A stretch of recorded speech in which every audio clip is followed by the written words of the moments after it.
নমস্কার বন্ধুরা, অনুভা কুকিংয়ে আপনাদের সবাইকে স্বাগত জানাই। আজ আপনাদের সঙ্গে শেয়ার করব কুমড়ো পাতার চপ। ভিডিওটা সবাই দেখতে থাকুন।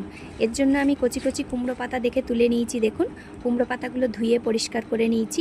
এবার চপটা বানানোর জন্য যে ব্যাটারটা বানাবো তার জন্য একটা গামলার মধ্যে নিয়ে নিয়েছি 1 বাটি বেসন, 1 বাটি চালের গুঁড়ো, আর দিচ্ছি পরিমাণ মতো 1 চামচ হলুদ গুঁড়ো, একটু কালো জিরে দিচ্ছি, আর দিচ্ছি 1 চামচ লঙ্কার গুঁড়ো,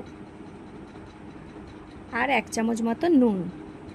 এই ব্যাটারটা আমি মেখে নেব, তবে ব্যাটারটা একটু পরে মাখবো। প্রথমে কড়াটা বসিয়ে দিয়েছি উনুন ধরিয়ে। কড়াটা এদিকে তেল দিয়ে দিলাম, সাদা তেল। কড়াটা গরম হতে থাকুক, এদিকে আমি ব্যাটারটা মেখে নেব। প্রথমে কিন্তু খুব বেশি জল দেব না, অল্প অল্প জল দিয়ে ব্যাটারটা প্রথমে শক্ত শক্ত করে মাখবো, কারণ বেশি জল দিলে ব্যাটারটা পাতলা হয়ে যেতে পারে। এবার হাত দিয়ে ভালো করে ফাটাতে থাকবো। যত ভালো করে ফাটাবো দেখবেন ব্যাটারটা একদম মিহিভাবে মিশে যাবে। দেখুন, আপনারা চাইলে বেসন ফাটানোর যন্ত্র দিয়েও করতে পারেন, কিন্তু আমি এটা হাতেই ফাটিয়েছি।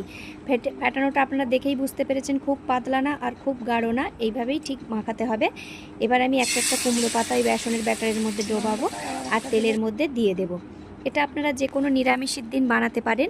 আর বাইরে ঝিমঝিম করে বৃষ্টি পড়ছে মানেই একটু ভাজাভুজি খেতে ইচ্ছে করে, আর বাড়িতে কোনো সবজি নেই, ঝট করে এইটা আপনারা 5 মিনিটে কুমড়ো পাতা দিয়ে বানিয়ে নিতে পারেন। কোনো সবজিও এতে লাগবে না, আর খুব বেশি খরচও নয়, আর খুব বেশি সময়ও লাগে না।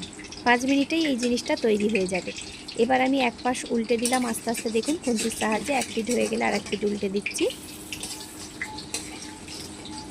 আর একটু পাতলা করে মুসুর ডাল বানালেই আর একটু লেবু হলেই আর এই কুমড়ো পাতার বড়া দিয়ে দারুণ হবে। দুপুরের ভাত পুরো এই দিয়েই খাওয়া হয়ে যাবে, আর অন্য কিছু লাগবে না। দেখুন, চপগুলো আমার মুচমুচে করে ভাজা হয়ে গেছে।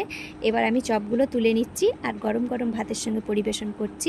ভিডিওটা দেখে কেমন লাগলো আপনারা জানাবেন, আর আমার রেসিপি দেখতে কেমন লাগছেন জানাবেন, তাহলে আমি আরও নতুন রেসিপি আপনাদের সঙ্গে শেয়ার করতে পারবো। দেখুন চপগুলো কেমন মুচমুচে হয়েছে, ডালের সঙ্গে খেতে কিন্তু খুবই ভালো লাগবে। প্রত্যেকটা চপই আমার মচমচে করে ভেজে নিয়েছি। এই দেখুন, পুরো দেখতে বেগুনির মতনই কিন্তু লাগছে।